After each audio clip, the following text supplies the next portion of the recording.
Tous les animaux essaient d'échapper à la mort. L'évolution nous a dotés d'un instinct de survie afin qu'on ne s'éteigne pas par accident. Mais on se doute bien que certaines espèces sont plus chanceuses que d'autres. Comme la superfamille de poissons-chats Loricarioidea. Vous en avez déjà entendu parler ? Ces poissons, ou du moins certaines espèces, sont pourvus de tant de capacités et de caractéristiques spéciales qu'ils méritent notre attention.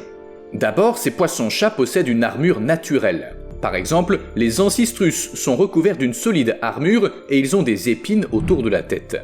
Et c'est pas de bêtes épines, elles s'allongent si le poisson est en danger.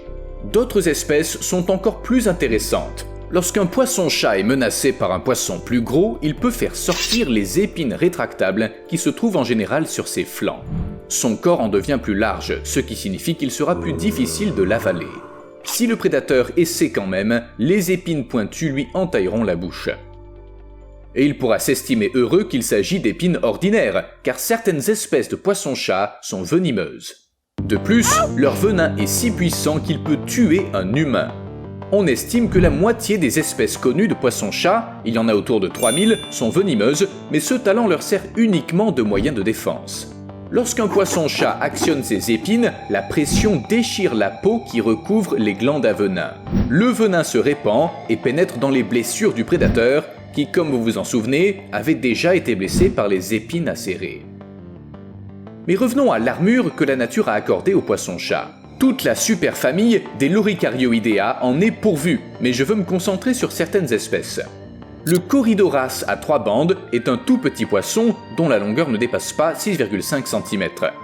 C'est un poisson d'aquarium et personne n'aurait imaginé qu'il puisse survivre à une morsure de piranha.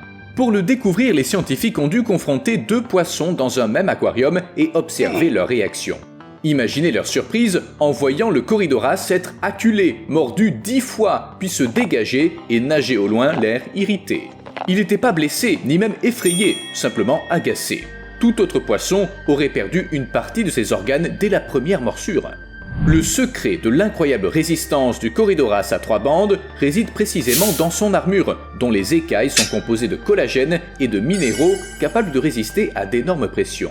Les écailles de Corydoras se développent à partir des ostéoblastes, les cellules responsables de la formation des os. Une couche minérale d'écailles très dure empêche les dents du piranha de percer l'armure et la couche inférieure molle absorbe l'énergie des morsures. Les écailles ne cèdent pas, le piranha repart l'estomac vide et le Corydoras peut reprendre le cours de ses occupations. Il faut 8 morsures de piranha pour endommager la queue renforcée d'un Corydoras, et ils ne parviennent à percer les écailles ventrales que 20% du temps. Pourtant, même ce poisson étonnant a une faille dans son armure. La zone qui entoure les branchies est nue. Si un piranha y plante les dents, il peut décapiter le Corydoras. Pour éviter ça, notre poisson déploie les épines acérées situées sur ses nageoires pectorales et sur son dos, et il fait fuir le prédateur. Et vous pensez quoi de la capacité des poissons-chats à respirer de l'air ? Plus précisément, à nager jusqu'à la surface pour respirer. Pour en être capable, les poissons-chats ont dû faire évoluer leur tube digestif afin qu'ils servent d'organes respiratoires secondaires. C'est pas un talent qu'on peut exhiber devant ses amis poissons lors d'une fête. Respirer de l'air est nécessaire à la survie. Dans certains plans d'eau, il y a trop peu d'oxygène dissous dans l'eau. Pour ne pas suffoquer, les poissons-chats ont dû trouver une solution, mais ils n'utilisent cette méthode de respiration qu'en dernier recours et en cas de stress intense. De plus, pour pouvoir respirer avec l'estomac, il faut qu'il contienne très peu de nourriture. Alors, c'est manger ou respirer. Mais c'est pas les seuls talents remarquables accordés aux poissons-chats par l'évolution, car certains d'entre eux peuvent survivre sans eau. Hippostomus plecostomus de la famille des Loricaridae est connu pour pouvoir survivre hors de l'eau jusqu'à 30 heures, si bien que les gens vendent ces poissons vivants sur les marchés en les posant simplement sur le comptoir. Les poissons-chats doivent à leurs écailles cette capacité à survivre hors de l'eau. Ils sont très repérables dans l'eau et ils sont donc une proie facile pour les oiseaux. Mais ces derniers se rendent vite compte qu'ils ont attrapé quelque chose de piquant et de très dur. Après quelques tentatives pour avaler le poisson, ils y renoncent, ils le rejettent et se mettent à la recherche d'un déjeuner moins fougueux. Le poisson-chat se retrouve donc sur la terre ferme et il doit survivre hors de l'eau pendant quelque temps, jusqu'à ce qu'il parvienne à rejoindre son bassin d'origine. Oui, vous avez bien compris, ils peuvent aussi se déplacer sur Terre. Ils foncent vers le plan d'eau à la vitesse d'1 mètre par seconde, ce qui est lent à l'échelle humaine, mais on parle de poissons, ils sont pas censés marcher sur la terre ferme. Et encore moins grimper au mur comme le fait l'espèce Chaetostoma microps qui appartient à la même famille de poissons-chats. Imaginez la surprise des gens qui ont été les premiers à voir ça. Une équipe explorant des grottes calcaires en Équateur a trouvé un poisson escaladant des parois rocheuses presque verticales sur une hauteur de près de 3 mètres. Et la gravité alors ? On dirait que ce poisson n'en a jamais entendu parler. Mais tout comme les scientifiques, vous vous demandez sans doute comment un poisson peut grimper au mur.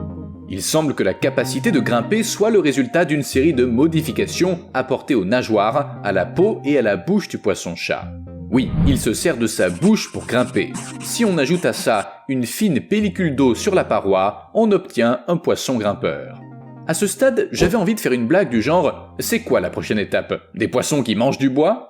Mais Steve m'a montré les espèces du genre panaké. C'est aussi des poissons-chats, ils sont blindés, ils ont des épines et ils peuvent manger du bois. En fait, ils le rongent. Pourquoi faire ? C'est très simple. Une compétition acharnée pour les ressources les a obligés à trouver un moyen de ne pas s'éteindre. Et ils ont découvert qu'il y a toujours beaucoup de bois au fond de l'eau. Pour l'inclure à leur régime alimentaire, ces poissons ont développé des dents en forme de cuillère et des mâchoires qui s'ouvrent en grand. Mais pour ce qui est de digérer, c'est plus compliqué. Certains chercheurs suggèrent que des bactéries intestinales aident les panakés à y parvenir. D'autres affirment que ces poissons ne peuvent absolument pas digérer le bois, ils traversent leurs intestins en moins de 4 heures et la structure de ces derniers n'est pas adaptée à cet usage.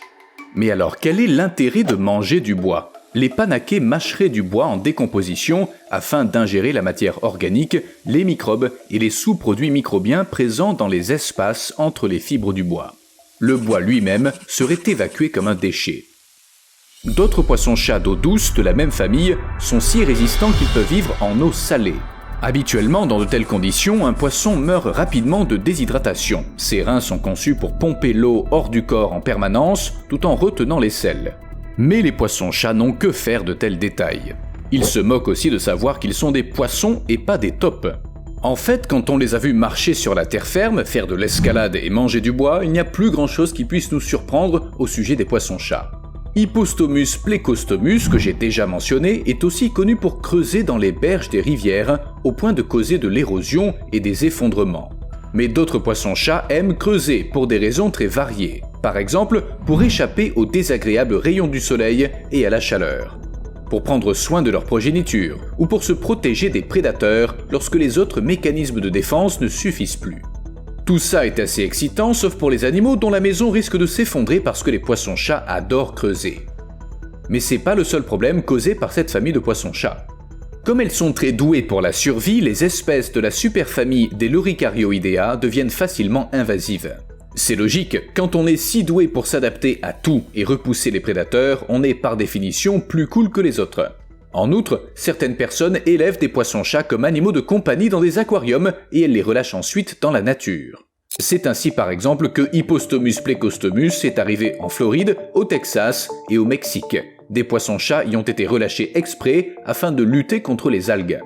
En fin de compte, ils se sont répandus dans au moins 13 États du Mexique, provoquant la migration d'espèces indigènes et causant la ruine de milliers de familles mexicaines dont le revenu dépendait de la pêche.